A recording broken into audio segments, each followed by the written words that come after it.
Morning, Zack. Howdy doody. I'm a huge fan of like random first questions, and I'm pretty thrilled about this new one that I can add to my arsenal. Yeah, it's pretty tremendous. It's stolen from today's guest, and it's not the "what are you watching on Netflix" thing. It's something for people to ponder, right? But Yeah. is pickle relish a condiment?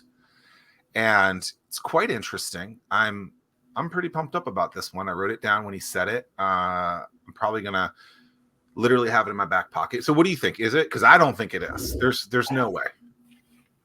See, I would err on the side that it is. Oh. I mean, it's right next to if you buy a hot dog, it's next to the ketchup and mustard and right. But are onions a condiment? See? Right. See? I mean, the can you imagine if we were like meeting each other for the first time and that was the conversation that we got into? I mean, that would be could end a friendship before it even begins. Yeah, well, some people are probably mad that you're eating hot dogs in general, but it's America's favorite game. The favorite food eaten at America's, everything is so polarized these days. We can't even agree on pickled relish. Gosh, I know it's absolutely, it's a monstrosity. We are excited, ecstatic, thrilled to host and invite Chad Gill, the creator of Is Pickle Relish a Condiment? Icebreaker question, soon to be comedian. Tim and I don't know this guy. He was introduced to us from a lady whose podcast I was on a few weeks ago, and I am excited to do this. He lives just outside of Richmond in a little place called Powhatan, and has done some interesting things in his entrepreneurial journey. Has the third best background we've ever seen, with some really awesome. Who was number 2? I don't remember, but it was recent. Oh no, it was your guy in Ohio. Oh yeah. So Chad, I mean, I know we're going to get into a lot today, but I guess the first 2 questions, walk us through what's behind you, and is pickle relish a condiment? Yeah, so the latter first, legal definition of condiment, I think, is a spice or sauce or preparation that's added to food to impact particular flavor or complement of food. So I don't think that helps us, like any other legal definition. That didn't help us one damn bit. But I kind of land with him on the placement. I mean, if it's over there with the ketchup and the mustard, it must be a condiment. Otherwise, it wouldn't be there. Yeah, and that's where you buy it in the grocery store as well. That's right, the condiment aisle. But is it the condiment aisle? Is it actually called that? I don't know. I have 2 daughters, so I try not to use that word at all. I'm like, I don't want to get too close to being a problem. So we just avoid it. It's the sides, sauces. Maybe we'll go with sauces. I don't know. It's sauce aisle. I like that better. I'll keep you posted. The first one is so these are the little statue guys hanging art things there. To me, they're always like the different kind of the different phases or different ways I feel during a day. And as an entrepreneur, sometimes it's all in 1 hour. I was going to say, I feel like I've already hit all of those poses already today. Yeah, you're like, this guy's like, I did it. I got the check. And this guy's like, I owe these people. So, and so it's, the probably one I feel the most is the guy that just kind of clinging to the ledge over here. I think spend a lot of time on that one. I can't tell if he's pulling up or if he just caught himself from falling down. Right. Yeah, it's but no, and it was great because when I explained it to my wife, I was like, look, they're all like different versions of me. And she's like, you're not nearly that cut. I was like, that seems wasn't what we were talking about at all. Why'd you have to go there? Come on. Why is it okay for wives to tell husbands we're chunky? That's not okay. That is definitely not a 2-way street. I can assure you. That's fair. Oh, random thought about the guy holding on. The grip strength that rock climbers have is absolutely insane. I don't know if you guys ever watched any of the documentaries on rock climbing individuals. Like, these guys can just hang on to like the slightest of things with like a pinky. It's It's crazy. It's crazy. Great guys to shake hands with when you've got like a big ring on. Because they're all real small and wiry typically, and they'll just crush your hand. I didn't think about that. Yeah, that stuff's wild. I won't even transition to the mountain goat stuff because that just takes everything. I don't know how they do what they do, but yeah, seriously, they don't even have claws or anything. Nothing. It is crazy. All right, so you've recently transitioned. For a while you were doing cement, and we're in that concrete, in that world. What got you into that? So it was a natural progression. I was doing robotics design and nuclear power plant service work, and so that took me straight into concrete. Not really. I mean, that is what happened, but I was doing service work. Worked for a company called Framatome, and I traveled 6 months of the year. And then when we started having children, that wasn't going to be conducive to family life. And so I took a job consulting as a mechanical engineer, and did the same thing. I was there for a little while, and they were like, "Hey, you're an engineer, could talk to people." So they wanted to put me in sales and had me traveling again. And I said, "Well, I don't want to do that." So they kind of gave me an ultimatum, and so I left. And my wife said, "Well, you can do whatever you want now. You just pick anything. You do whatever you want, except you may not go work for your family." So I went and worked for my family for a little while, and that was a pretty bad experience. She was probably not wrong. I don't want to say she's right because she may watch this. So then finally, after about maybe 8 months there, my wife told me, she's like, just start your own thing and go start it. And my dad did swimming pools. And so we would resurface the swimming pool decks. We would change liners, and then we'd resurface. They would say, "Look, liner looks great, but the concrete looks terrible." So we would figured out how to resurface concrete, and then that just turned into concrete grinding and polishing, and just kind of grew from there. What is? It just seems like there's so much travel in terms of with concrete. Is that just because you have to go where the jobs are? So no, I mean, typically for concrete grinding and polishing, yes, they travel because you can put everything you need in a trailer, you can do a pretty good sized job with, maybe like 2 trucks and 2 trailers.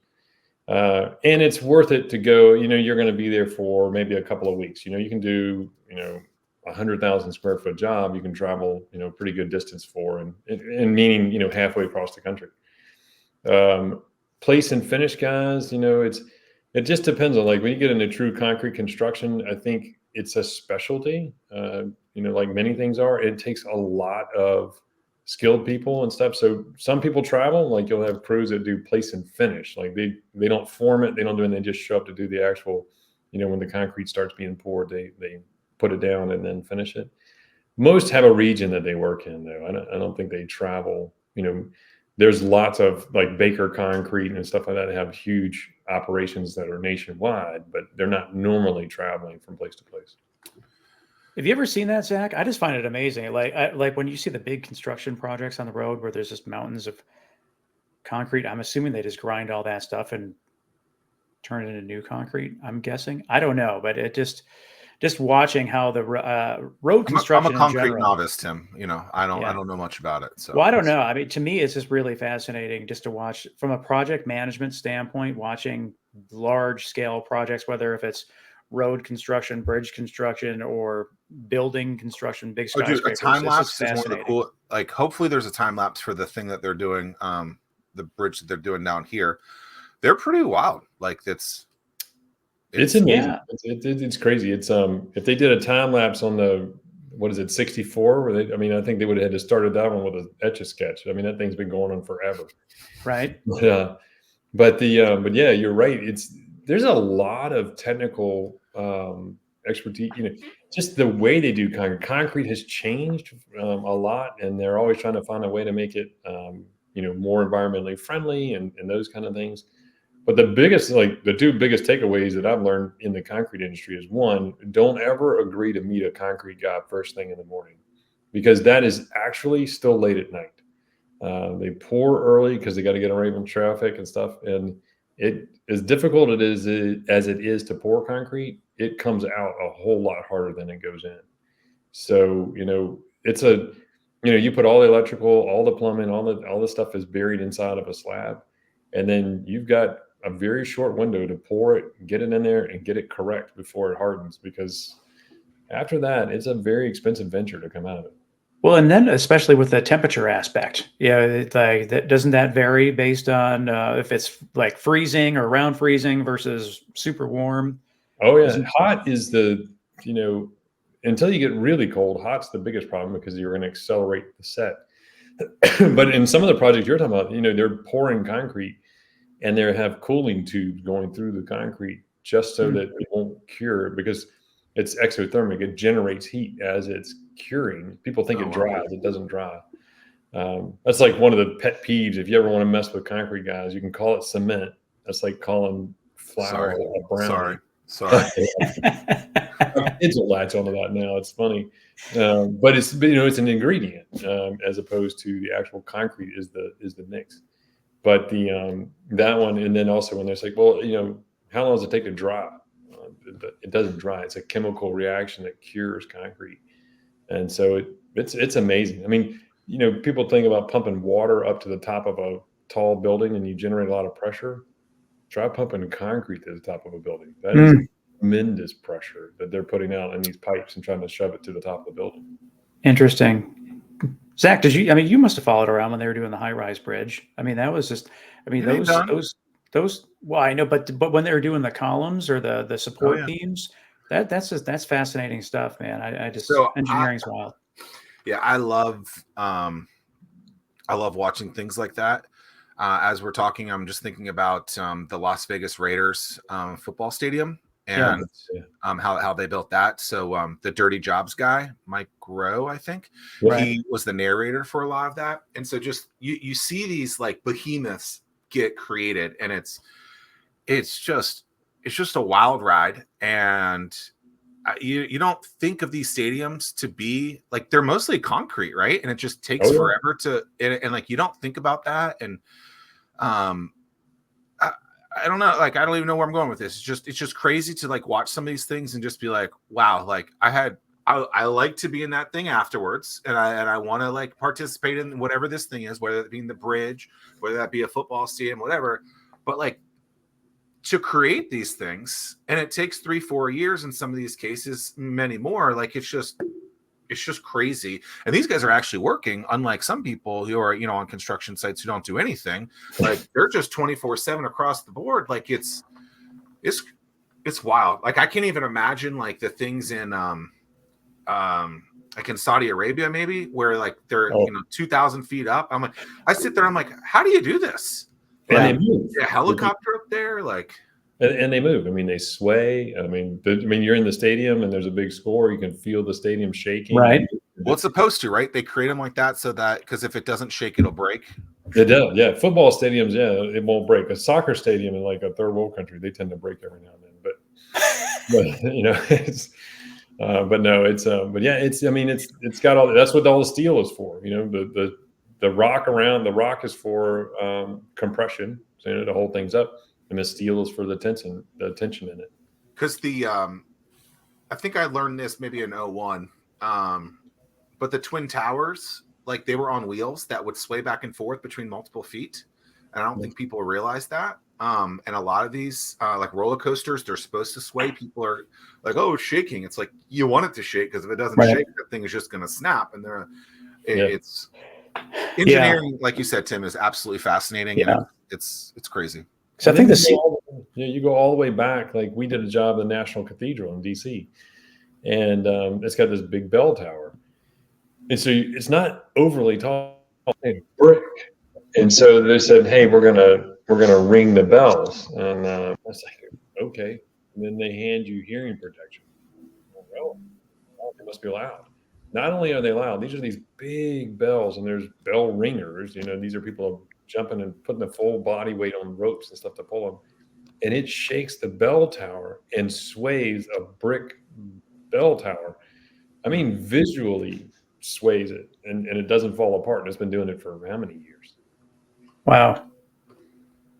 I'm dying to dig into how all of what you learned from that business transforms into what you're doing now because there's so much that goes into, you've got bids and proposals, and you probably have to do interviews. And that's just to get your foot in the door for the business. So how did you transition into the coaching world?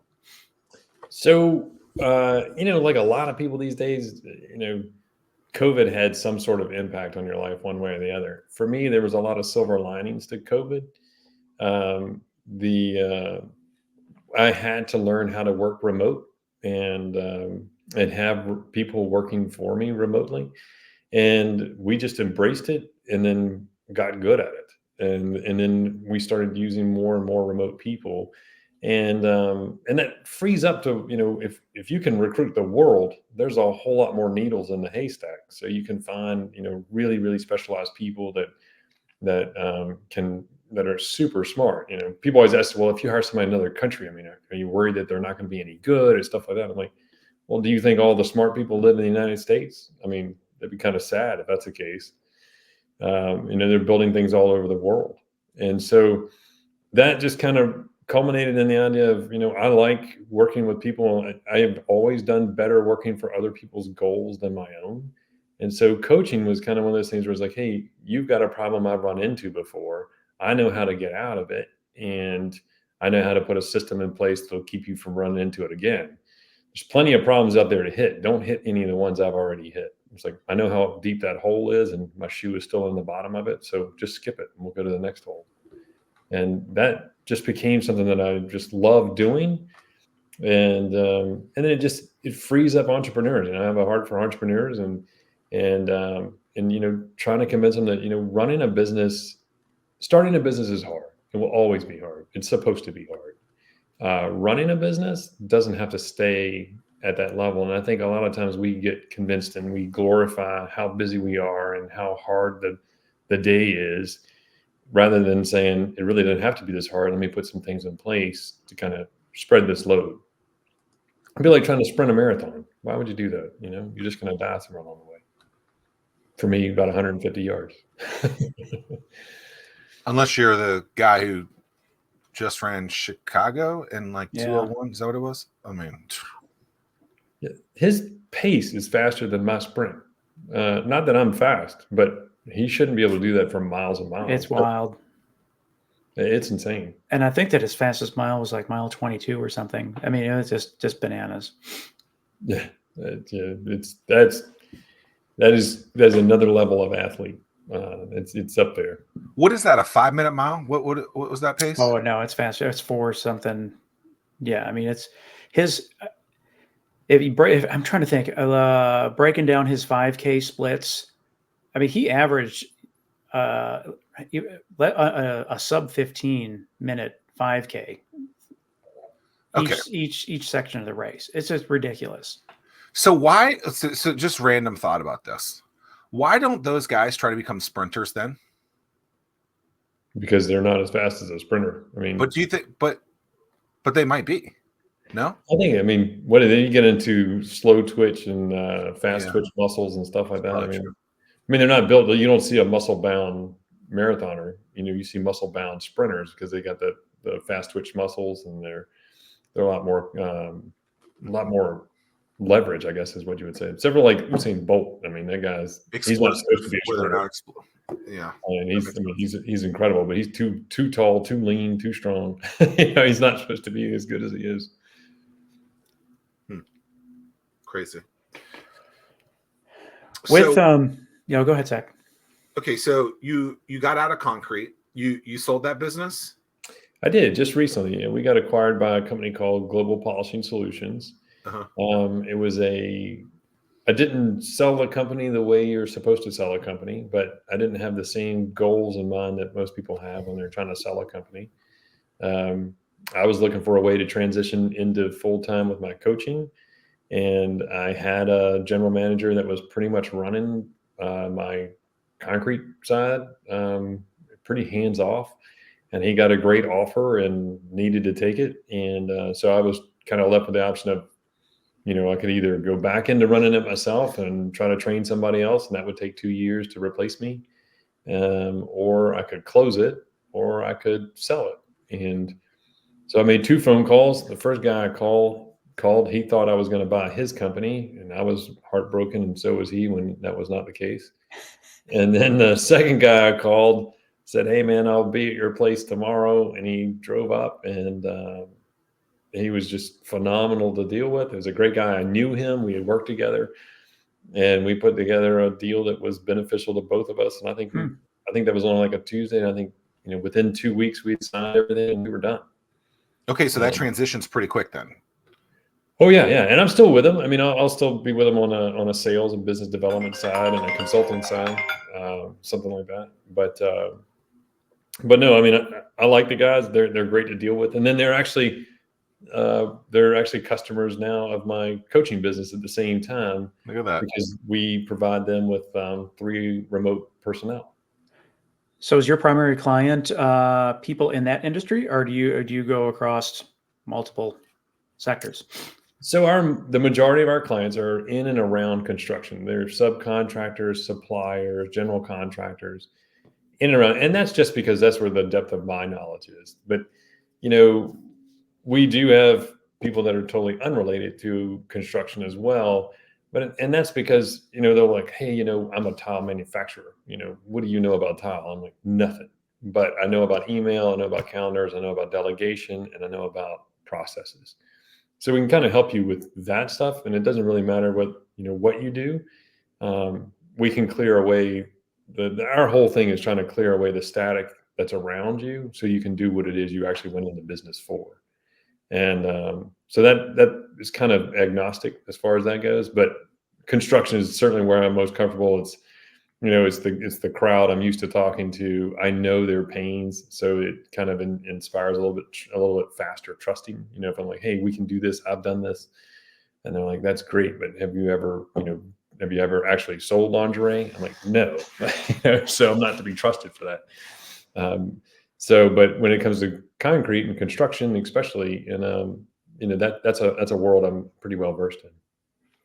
Yeah, it's interesting you say that. When you mentioned tiles, we had our bathroom redone, I don't know, a couple of years ago, and the guy that did it, he was like an artisan of tiles, but he was also the owner, and it was like that's what he just liked to do. Yeah, and I'm just thinking to myself, gosh, that is just, you can't scale what you're doing. I mean, you're exchanging dollars for hours, and if you had the ability to pass on your knowledge and scale and build a team, I mean, you just based on the work you do, you could scale that to be so much more than what you currently have. I mean, is that part of when you're talking to potential clients, is that something, do you have to find out from them, "Hey, I'm assuming, what are your goals? What do you want to do?" Because otherwise you're trying to push a rock up a hill with different outcomes that they may not even be interested in.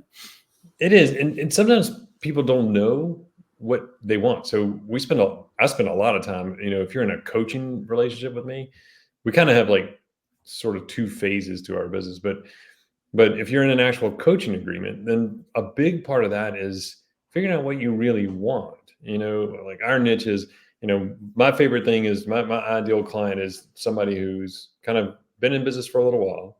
And then now their goal is to get home on time to a house full of people that want you to be there.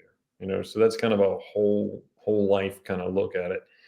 And then my job is to help you figure out how to do that. And entrepreneurship and business ownership, there is no real, everybody talks about the work-life balance. You got to have work and you got to have life. That's not what it is. You want to find life within your work, because you want to be able to have those support one another, not kind of be a choice between one or the other. So figuring out what they want and then convincing them that it's okay not to want what everybody thinks you're supposed to be chasing. If they're like, you're like, "Hey, you can't scale that. You'll never be able to grow that because it's just you." And people are like, "Oh, well, I guess I'm supposed to want to grow." For some people, that is the case, but maybe he doesn't need to grow. Maybe what he's doing is he just loves it, the satisfaction of it, but he's just tired of having to do QuickBooks. He's like, I don't want to have to do the bookkeeping. I'd rather do one more tile job. Mm-hmm. Or maybe I just want to do the specialty tile and help me put together a program that'll train guys to come in and do all of the kind of the surrounding work, and I'll do the mosaic and they'll do the walls or something like that. So figuring out where that is and what their real goal is it's good. There's a lot of entrepreneurial guilt, where people are like, oh, I know that I'm supposed to be doing this. I'm like, dude, the reason you started a company is so you can determine what you're supposed to do, not so you can let other people tell you how to do it. Yeah, as I hear that, I think when people are like, oh, are you successful? Right? It's like that word is defined by every single person. Yeah. And a lot of people will look at some people and be like, oh, they're successful or they're not, because that's the way they define it, when that person could feel absolutely, amazing about what they're doing and they think that they're successful. And so it's interesting that we have kind of ranked, Mm-hmm. what that looks like. But at the end of the day, it's like you said, Chad, it's like you get to determine that. You and your family gets to determine what that looks like. And if you're fine with just doing this one thing this way and it's satisfying the needs that you have out there, then good for you. Not everyone has to have this, like, it's like the whole, like, and I used to get into this 10 years ago. It's like, oh, the hustle culture, where it's like you got to work 24/7. And it's like that, I feel like that gets you into a really bad place. And it could be rewarding in some aspects, but it's like, is everything well-rounded? And I liked what you said, life within your work. It's like, it's not, what'd you say, work-life balance doesn't have to be there. It has to be life within your work. And I think that's incredibly important, because I think a lot of people that go into business want to be able to do that, but then they can't go spend time with their families. They can't do this, they can't do that, because they're managing all this other stuff 24/7. It's like, is that really worth it? And 9 times out of 10, I feel like it's not. Yeah, I think it's a trade-off. And I think when I was interviewed by a guy with an M&A firm after I sold, and we were talking about it, and he says, well, you probably left a lot of money on the table. And I was like, maybe, but I wasn't looking at the same scoreboard he was looking at. For him, the money was the score, and for a lot of us, it is. And to me, money is a metric, without a doubt. You got to have some way to follow what you're doing. And I get that. It's a metric. It's not the metric, but it's a metric. So if you can't figure out what it is that's important to somebody, then, it's kind of like, if you don't know where you're going, I mean, you can make great time, and any road will get you there. I mean, you might be there already. You don't even know it. It's just, it's frustrating to hear guys, and they get this external pressure and stuff like that. I'm like, well, hang on, man. What do you want? What does your family want? What is, it's like, I made more money than I ever made last year. Okay, that's great. Your kids hate you. You got divorced, or your house is a shambles. It's all this other stuff is around you. So you got this one bright spot, in a dark room. Whereas what you want to have is a pretty well lit room and people in it. And so if you don't define that in a way, and people don't know to define it, I mean, I run into people that don't realize that that's even something that they should do. And then when you do start to define it, they're like, well, I never really thought about that part. I figured there would always be time. Everybody does. Yeah, that is so important. And if there's anything that the listeners take away from this show, I mean, it's just really, it's that self-reflection to understand what it is that you want out of it. And I tell founders all the time, it's just, you have to, what's inside you? What is the direction you want to take? You can't answer questions in a way that you think that's how the person you're talking to wants to hear. I mean, and Zack, you and I have talked about raising money all the time, in terms of not every founder has to raise money. And if you want to be a lifestyle business, that is totally cool. You have to make that decision and stand by that decision and find that peace and happiness within yourself. And so many people are afraid to do that. They are. And but there's so much, and then put structure, like I'm like, it sounds crazy, but there's a whole lot of freedom within structure, so once you get your kind of what it is you want to do, now you're free to say, okay, all these things line up and go towards this goal. This is what I'm chasing. Now I know where I'm trying to get to. So and it makes every decision easier. It's like, hey, do you want to go here or do you want to go there? Well, which one takes me closer to the actual goal I said was the most important to me? Do we want to take a low margin, huge contract value job? We're going to make 4% off of it, but it's a huge job. Or do you want to make, 20% off of a job, a tenth of the size? There's a trade-off. I mean, the money's not the same, but you got to go through a lot of agony for one and the other. And so as long as you can start to put those levers in place and kind of guardrails around it, I mean, guardrails in all aspects of your life is a good idea, it just makes it makes things easier, and it lets people around you know what you're about too, and then they can decide whether they're part of your vision or not. And that's another thing we run into a lot with people, with clients and with friends of mine is, more like a biblical reference, the people that take you out of Egypt are not necessarily the ones that are going to go into the promised land with you. So it's okay that you had an employee that took you from A to B, and they may not be the right employee to go from B to C or C to D. And they're like, well, they did all this for me. That's great. But if they're not the right fit, that's a problem for them and for you. Free them up to go do the right thing. There was a guy that I've followed over the years. His name's Noah Kagan. He was employee number 30 at Facebook. And one of the things that he always talks about is how he was great as employee 30 doing what he was until about 200. And then he realized that as the company grew into the thousands, it wasn't the right fit anymore. And it was too big of a company. And it was like, it's kind of like what you're saying, like that person gets you to a different step. That might not be the next person to get to that next step. And I think a lot of kind of entrepreneurs and CEOs and presidents of companies, oftentimes they're good to get you to a certain level and then not to that next level. And I think oftentimes we don't look at things like that. We're like, oh, you're the guy who did it. We're going to get you everywhere. And it's like, maybe not. And I think there's a ton of evidence that says different people at different times of the business. And we should be looking at that and saying, okay, like you can still be involved in the business, but maybe not to that next growth. Yeah, you might be the vice president until we hit 20 million. But then at 20 million, and then guys are like, well, I got to be loyal. It's loyalty, but it's not about loyalty. It's about, okay, what's best for the company is going to be best for everybody involved around the company, to grow it. But, you can keep this person on and overwork, overstress, and ultimately drive that person away because you're asking them to run $100 million company and they're trying to learn it. And they're trying to learn an $80 million gap. Meanwhile, you can hire somebody who's done what you're talking about. Yeah. It's like, I know how to do that. And I can teach this guy how to bring him up through the divisions and stuff like that, or whatever you need to do. It's not always a go or stay. Sometimes it's just a different fit. And it has a lot about, people are so scared to be completely clear. I think there's a book, I forget, I think it's Aaron Bryan, but she wrote a book called Clarity is Kindness. And, just be clear, be open, just, hey, this is where I'm at. What do you think? And it's amazing. People are like, I don't know if I'm able to do that.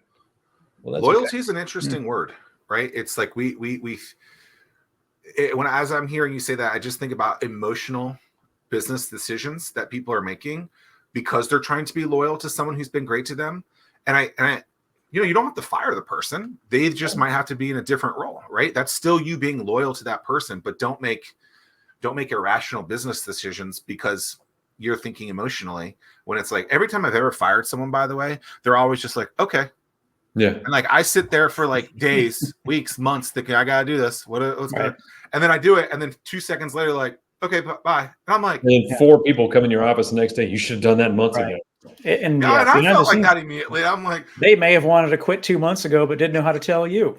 I think like, loyalty and humility, people are like, you need to be loyal, you need to be humble. And they're not wrong. But the loyalty you're talking about, it becomes toxic because it becomes a crutch or something that it just holds you back. Being humble is great. Being humble also can be a double-edged sword in the same way, because when guys think that or owners or people say, oh, well, he's really humble, I wouldn't ask anybody to do anything that I'm not willing to do. Okay, that's good. I appreciate that. everybody can do what I can do. I'm not that great. That's a problem, because it turns out that somebody else is probably a whole lot better at managing and balancing a checkbook than you, and you should let them do that. And the last thing they would ever want to do is jump on a podcast and talk to somebody. And God forbid if the thing should be live. But now you just take the checkbook guy and you try to put them on that podcast, and you can't understand why they're uncomfortable, and you're humble because you can do it, so they can do it. That's understanding everybody has things they're good at. And if you're not good at them, that, get somebody else to do them. Somebody wakes up in the morning and is like, man, I can't wait to reconcile a checkbook. I don't know what's wrong with them. They got issues. But I know one thing, I don't wake up wanting to do that. I never like what happens at the end of that process. It is interesting. And you probably have seen this too, Tim, but someone the other day asked me, like, oh, I think about starting a podcast. And I was like, okay, like how do you want to do it? Interview show. And I said, look, that's fine if you want to do that, but try and find 10 guests first, because what you will find is that many people are camera shy and they do not want to do it. And so even though they could have the greatest story and they could be the greatest guest of all time, you will be surprised at how many people, I'd say 50% of the people don't want to do it. And I don't think that number is that crazy. It might even be higher, but people just feel very uncomfortable with talking, with telling their, secrets, even though they're not really secrets.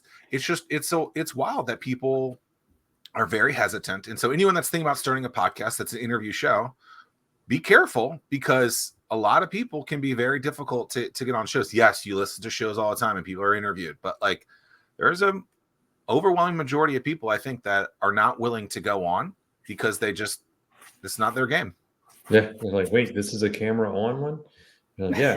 A little red light. Remember, I have to go feed my dog or something. Right. Like, great. Yeah. Luckily, this one's not a camera one, so we're in good shape. That's right. Now, I want to let's dive in. I want to. This is a skill that I'm trying to learn, and it's the delegation aspect. What's your take on delegation? How do you build that trust with your team when you're coaching someone? So how do you dig in? A lot. So kind of the way I do a lot of things, probably a little more bluntly than I should.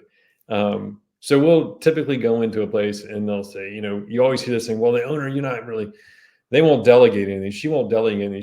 She's a control freak. And then the person will actually agree with them. Like, yeah, I am kind of a control freak. And I'm like, well, and I guess you just fold up shop, because that's a personality trait and there's nothing you can do. So you're just screwed. And they're like, what? I'm like, try it this way. How many of you look at the person that just called you a control freak and say, I don't delegate things to you because I don't trust that you'll do them or do them well? I'm like, well, I can't say that. I'm like, well, why not? I mean, if you trust them, you would delegate to them. And if you don't trust them, then that's a problem. But both of those things we can solve. Personality traits, I'm not a psychiatrist. We're not going to change your personality. So to me, delegation is, one, you got to know how, and two, you got to have trust. And people are like, well, that's great, but I don't trust them. Between me and you, I don't trust them. Okay, we can build trust.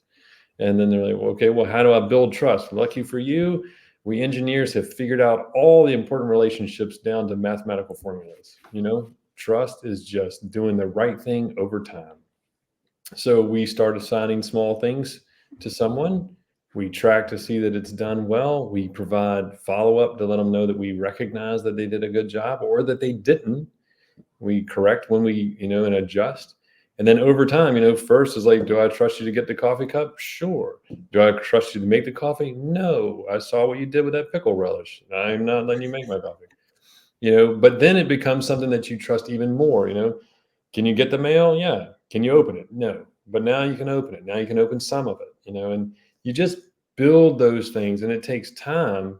But when you're methodical about it and you say, hey, this is important to me because everything I can trust to someone else is one less thing I have to do. And you want to delegate things to people that are better at better at that task. It sounds like it's compounding things, right? So do something, Atomic Habits, one of the most popular books out there. I actually don't like this book, but I like this part on it where he's like, do a bunch of little things and then they compound or they stack on top of each other. And I think that's interesting. I think like, you know, a couple years ago, what started leading this thing? So Tim had been running every day for like 17 years, 2 miles. And I was like, that's interesting. And he had always told me that. Didn't care. But like I listened and I appreciate it. And I'm like, whatever. So then I started watching this documentary, and it was called, it was about basically going on a vegetarian diet. And it was with a bunch of athletes. Remember what the name of that was called, Tim? You've watched it, right?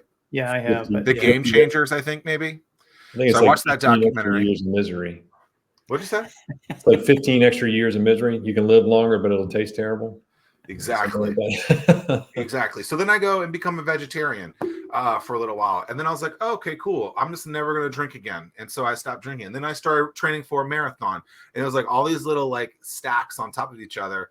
And when you put them all together and you compound them, you know, Tim saying, or Tim just not telling me to go run, but just him saying it, to then me doing all these things, like it's interesting how they stack, you know, and that's a life thing, not a business thing. But like in business, as you do that, okay, like trust this person to get the coffee, not make it, right? And then maybe they can get the mail, and then maybe they can open the mail, and then the mail can become this thing, and then you start having all this trust in them, and they stack onto each other.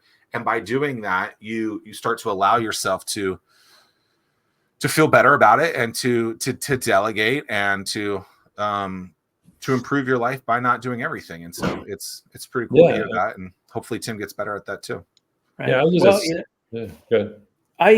So like I break it down into, I've learned to break it down into 3 different categories. So one is task delegation. So like, this is what you need to do. And then once they master that task, then we transition to, okay, these are the outcomes. Now that you know the task, these are the outcomes that we are looking for once you master that task. And then once they get the outcomes, then we transition to, all right, now you own this process. But it has to start with, we're sending out emails because we want about this event. Now you own now you have the outcomes. The outcomes is we want to drive attendance to this event. And then, now that you own this process. So you're sending out the emails, you're driving attendance, and then we're exceeding the numbers that we have. So once I was able to break that down into those 3 subcategories, just like we're talking about, it made sense to me. It finally clicked. Yeah, we break it down. We call it the 3 Ds. You know, you got to define it, you got to delegate it, and then you got to do the follow up. We were struggling. We wanted to have 3 Ds, but anyway, it was. What was the second one? You said define, delegate, and then the follow up. And so it was at the club. Yeah, it was. We're working on it, but defining it is. I always use a story to kind of give the point. But like, let's say I want my son to take the trash out, right? All right, we live in Powhatan. I want you to get the trash, put it in the back of my truck, take it to the little station where we drop off the trash, right? Seems simple enough. I'm like, every week, son, I want you, I'll give you $10 a week, and I want you to take the trash. I didn't agree to $10 a week. I thought he should just do it. My wife said we would give him $10 a week, and that's a whole nother issue. But she said that, and then I had to follow up with it. But so it was like, take the trash every week. And you would think, okay, well, that makes total sense. I've delegated the taking of the trash to my son. And then, we tell him that on Monday. And then by the following, by the weekend, I'm like, dude, you did not take the trash. You're not getting your $10. And he said, well, it hadn't been a week yet. I'm like, oh, all right, well, here we go. So now I'm like, okay, son, I want you to take the trash every week, once a week, do the truck, do all that kind of stuff. And I want it taken by Saturday. Every day. Every week. Okay, great. So then right around Thursday and Friday, I'm starting to get irritated that he hasn't taken it yet. And people do this all the time. They don't say what they want. And I said I want it done by Saturday. He said, I really don't have a right to be angry until midnight Saturday, or whether that's Sunday morning, depends. But, and then you're like, okay, well, now we got to work through this. And then, so telling me I want it taken by 5 o'clock on Saturday. That way I don't have to be angry after 5 with no reason. So then the following week goes through it. And then you watch him at 4 o'clock, dragging one bag at a time across the kitchen floor, looking at his phone, taking it over, putting it in the truck. And I'm irritated now about the way he's doing it. but he's going to finish it by 5 o'clock. So when you want to delegate, when we tell people to define it, you got to just say, you got to get into the aggregate level and say, look, I want you to take it by 5 o'clock on Saturday. And when you're taking it, I want you to pick the bags up. I want you to take at least 2 bags at a time. I want you to put them in the truck. And, I would recommend you do it when I'm not here, but that's not imperative. So, get it done, define these things really well. So like, here's what I want you to do for me. Here's why it's important to me. Here's the best outcome. Like if you do this really, really well, then this is what it will do for us. And if you don't do it really well, here's the worst case scenario for us. And here are the clear, expected, measurable descriptions of what success on this looks like. So be as detailed as possible in all this is yeah. You want to make sure you're telling people what you want, but don't tell them how to do it. Nobody likes to be told how to do something. If they'll ask you if they don't know how, but tell them exactly if you want it done by 3 o'clock, say you want it done by 3 o'clock. If you want it broken into 5 pages, tell them you want 5 pages. Don't just tell them to write a report. Tell them what's important to you, and then give them the freedom of how, and then again, what you're doing is you're setting guardrails around your process and you're defining what the expectation is. So we tell them, define it, delegate it, which means, you tell them you want them to do it and they say, I'll do it. It's important to get them to say, I'll do it.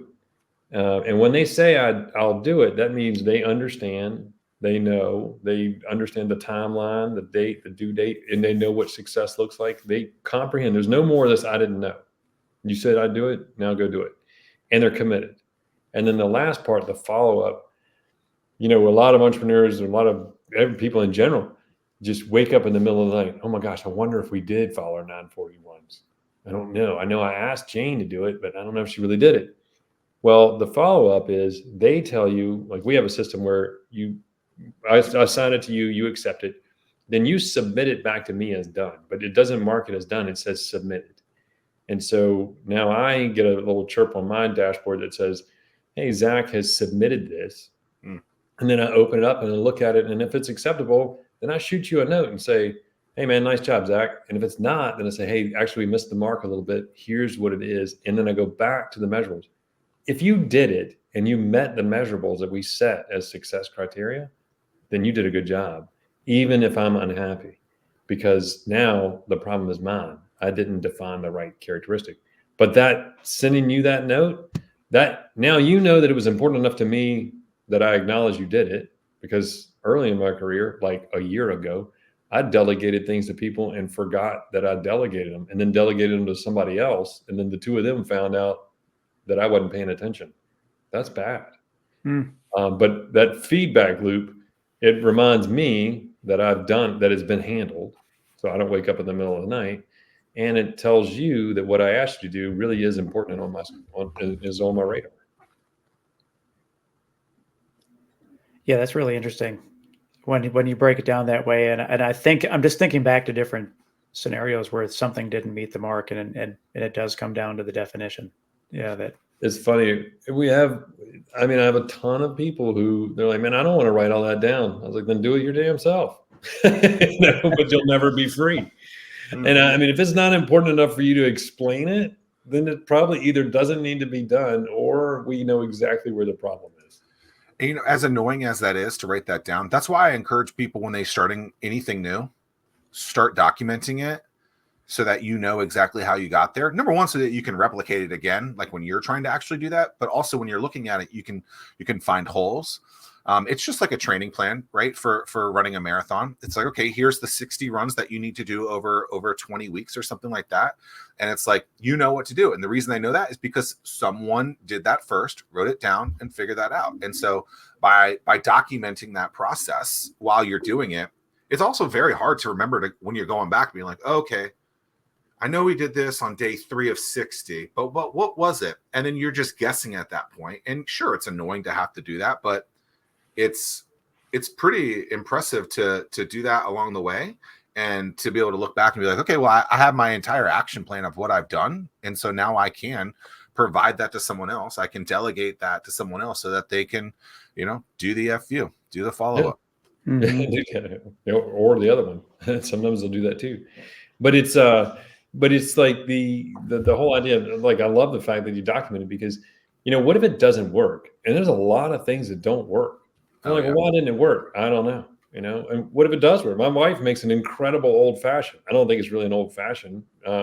She just says, she makes this drink. It's amazing. It has bourbon and stuff in it. I love it.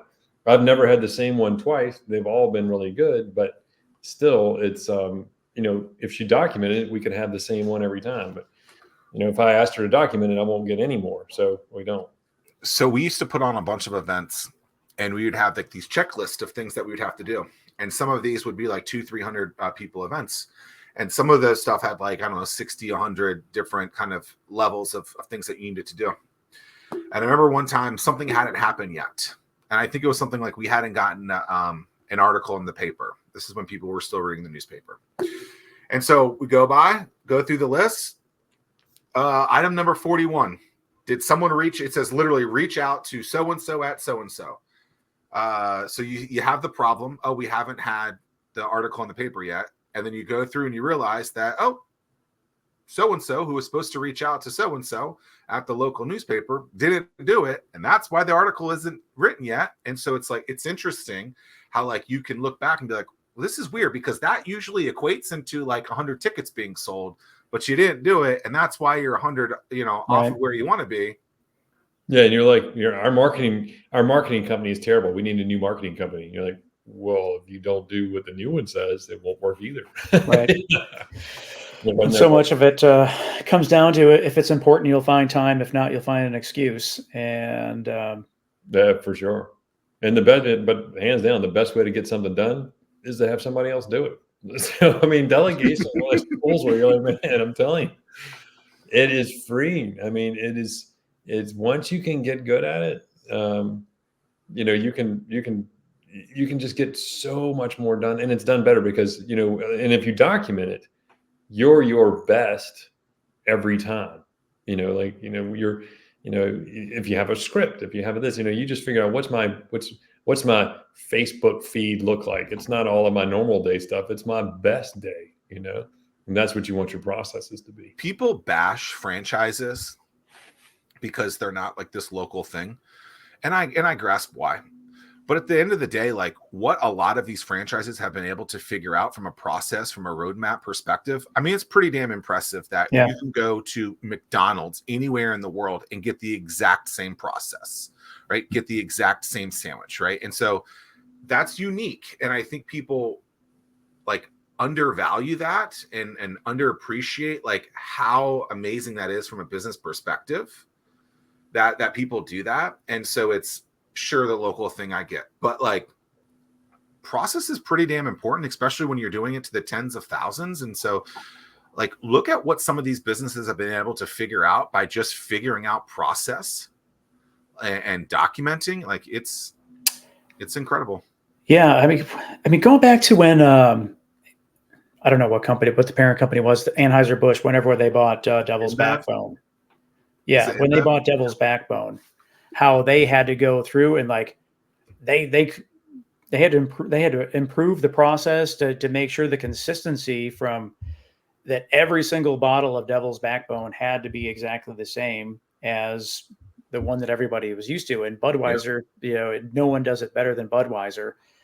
But it was like, it's just that process was fascinating to me because it was an undisclosed sum in terms of what that acquisition was, but it was good enough to acquire them, but yet they had to go back to the drawing board to dial everything in from a consistency standpoint and a process standpoint. And it's not always about the product. It was funny, like Adi Clevitt, when we were documenting the processes in my company. Yeah. I didn't really want to do it. I wasn't planning on selling my company right away and stuff like that. But, if you ever want to sell your company, you had better document it because that's what you're selling is your process. But, so we're going through the process of documenting our processes, and we got down to, okay, who checks the mail? Do we really need to document it? This is ridiculous. We just check the mail. Well, the mail was a whopping 50 yards from the front door of the office. So it turns out I was like, we'll do it just because Dee asked me to. And so I asked them, I was like, all right, who checks the mail? And they're like, well, actually, this person checks it sometimes and this person checks it this sometimes. And I do it sometimes, but it's not really my job. We had 3 people who say, I do it sometimes, but it's not really my job. I'm just helping them out. I'm like, who are you helping out? They don't know. It's such a simple thing. We had never decided who was responsible for checking the mail, and our checks come in the mail. And so it's important to me. And I was like, and so not only do we not have a defined person, but 3 people were burning calories. And in their mind, they're like, I'm always helping out this other person. I shouldn't have to do this. And eventually it grates on you, only to find out that they weren't helping anybody out. We had never assigned it to anyone. So then we assigned it to one person and they got the mail all the time. They like walking out to the mailbox. And we never would have found that if we weren't documenting the processes. And it's a dumb thing, but it's so funny because you figure this was 3 people who were kind of low level angry about whoever this lazy person was that wouldn't check a damn mail. But if you're not creating process for dumb things, you're probably not doing it for important things. And so that's the moral of that story to me. It's like, hey, like imagine if at the end of the day you're like, why aren't checks getting deposited? And then you find out it's because no one's checking the mail, and then you're missing payroll because something that seems so dumb and ridiculous as getting the mail is the reason why you're missing payroll.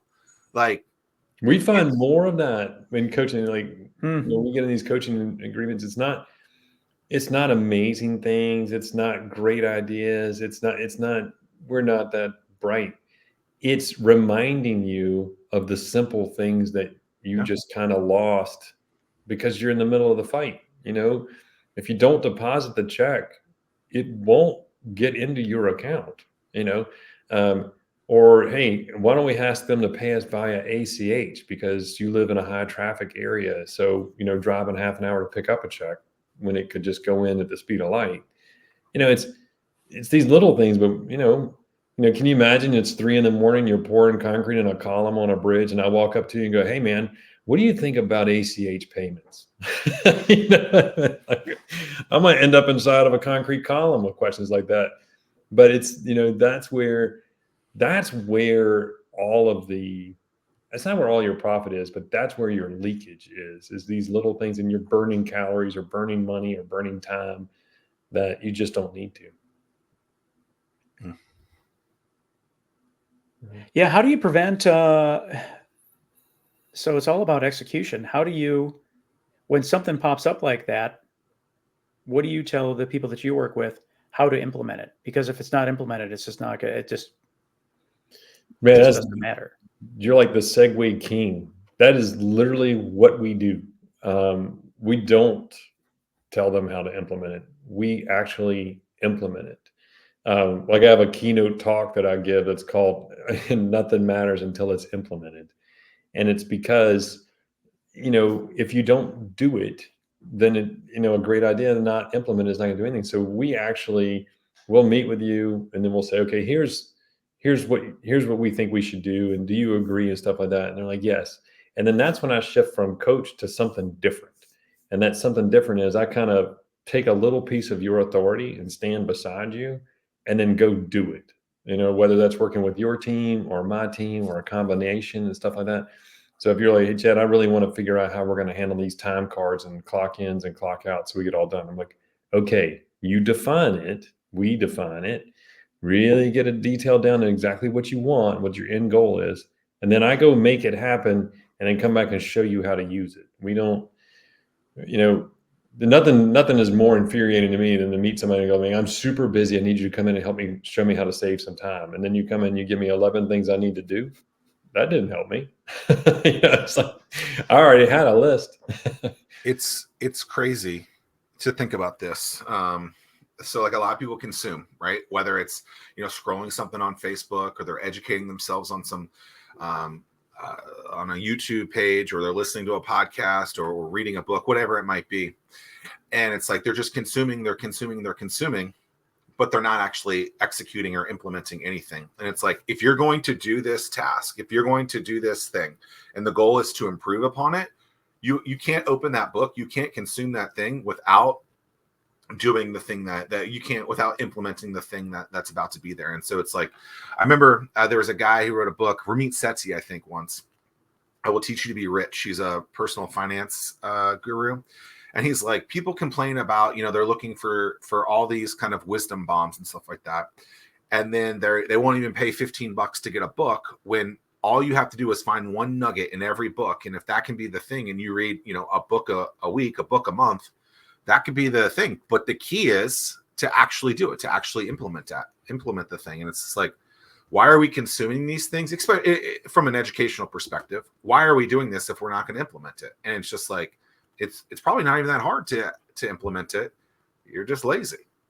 Yeah, I mean, you need capacity to do it. You need to decide that it's worth it to you. And it's almost worse when like, I'm trying to think of a great example. Like when that it's good, like, you need to move your body for 20 minutes every day, right? That will keep you, pretty healthy. You need to do it. And then now, once you feel guilty every day that you're not doing it. And so implementing it makes you healthier, which is great, but then it sheds that kind of layer of additional guilt that you now carry. And you take that to the business level. It's like, I know I should be keeping track of these people, but I don't know how to keep track of it. I know I should be checking these clock in times, but I'm not. And so you feel like you're a bad manager, a bad owner, bad person. And it just wears on you. And I don't think people even realize that it's wearing on them. Like, just go do it, and it sounds super simple, and it's not. I mean, doing it is pretty simple. It's finding somebody that can do it, that has the capacity, and that's why a lot of times, like for us, most of the time we come in and we say, all right, well, we're going to put a system in place. It's generally going to involve us bringing on a remote person and setting them to the side and say, they don't do anything for you right now. So we're going to start taking things away from you and putting it on them. And then once we can build some capacity for you, then you can go and do other things that make more money or make more time, or, make time, but, claim back more time. And then that remote person stays there. But everything we take off of them is fully documented, fully defined, fully delegated. And then it's done. Like 2 weeks ago, I was just telling Tim this. I just got one of those ice baths, where like you immerse yourself into these things, and it's pretty cold, right? Yeah. But it's like you're saying, it's like once you start doing it, you feel bad when you don't do it, and so it's like, I haven't committed to doing it every single day, but I want to make sure. They say 11 minutes a week is all you need to do, and so I try and do it somewhere between like 4 and 5 days a week. But it's interesting. I didn't do it on like Saturday or Sunday, and I'm sitting there. I'm like, I'm bad. Like I need to be getting in this thing for 3 to 5 minutes, or else I'm not doing what I'm supposed to be doing, even though I know it's good. It's literally just sitting on my porch. Like, just go get in the damn thing for 4 minutes. Yeah. Like, you'll be fine. It's like, it just sits there. That's what I was just going to say. Nothing makes me more angry at myself when I put something off, and the pressure of it on my shoulders weighs so much heavier than if I would have just taken 2 minutes just to do it, or in your case, 3 to 5 minutes just to do it. And look, it sucks. Yeah. Oh, yeah, that's I've tried that. That's pretty bad. And then I started doing a lot of research, trying to find somebody that said it really was bad for you, but I can't find that, so I'm still searching. I mean, it's pretty good stuff. I mean, even just a cold shower. It is way different than a cold shower. I feel like a cold shower is worse because you're just constantly moving in different places. And this, you can focus really quickly. So like, there's a whole thing, like, just get in the damn thing as quickly as possible. So yeah, right. Mm-hmm. You get in, and then depending on the coldest I've had, it is 44 degrees. I literally just got it. And so the coldest I've had is 44. The average is probably 52 to 55. I think it was 53 today. Like, you get in those first 30 seconds to a minute, you're just trying to get through. Like, what is like a Tim Ferriss? Like those guys, what's the temperature do they do it at? Oh, I'm not sure, but the company. I think they store their beer in it. It's cold. Oh yeah. Well, I'm sure as it gets colder outside too, it'll get there. But like 51 to 59 degrees is what the company that I'm using says that all it needs to be at. But I've heard through some scientists, they've said as long as you're do 11 minutes of uncomfortable cold exposure a week, like you get in that thing immediately, it's uncomfortable. And like I'm looking down and I'm like I just got goosebumps all over my legs. I'm just like, and then you like slightly move a little bit and you're just like, oh, you weren't all the way under. And then that part, like, and it's stubborn. Like, and that's I work out. I have to work out first thing in the morning because otherwise I'm gonna spend all day teetering between how am I going to get out of it and how bad I feel that I'm going to probably not do it. And so, yeah, I have to work out. But then the good thing is, as soon as you do it, the hardest thing you got to do that day, you've already done. That's right. And so you walk around and you walk around. So I don't care who you are. You work out in the morning. You walk around the rest of the day looking at the population, going, "Yep, I beat them today."